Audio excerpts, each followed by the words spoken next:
Hey, it's Dr. Amanda with Straightsmile Solutions, straightsmilesolutions.com, and I want to give you some old school tips. So, a lot of you who are in school right now, you don't learn what us old schoolers, us analog people learn how to notice things without technology.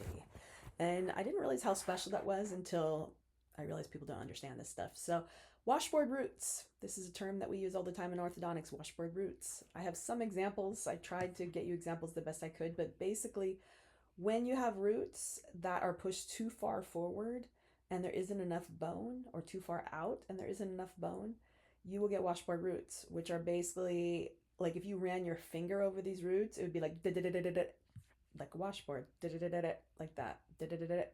And sometimes you'll see blanching as well where they're pushing. It'll look almost white. Washboard roots. If you see washboard roots or if you feel washboard roots, you probably don't have bone and you probably are too far forward or you're about to be too far forward. I can't tell you. If I see washboard roots, I'm going to tell you to take a Ceph if they're on front teeth. I'm going to tell you to take a CBCT if they're on back teeth. If you have an iTero or Invisalign, I'm going to tell you to put CBCT in the plan. If you are doing braces, I'm going to tell you to use something like Dibs AI where you can put CBCT in the plan to make sure that you have the bone or to see if you need to tuck them back more. I don't know if washboard roots means if you're through the bone or not, but you're about to be through or you are through. Not sure. You got to figure it out. It's your job. You can also send to Perio for an eval.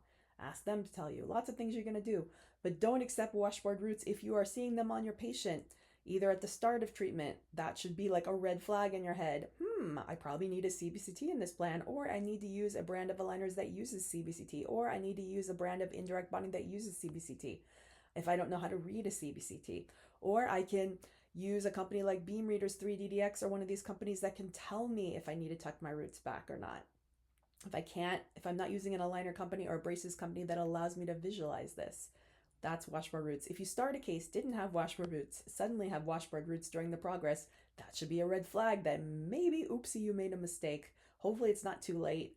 Better get some imaging, better figure this out. So, washboard roots. Hopefully that helps. Thanks.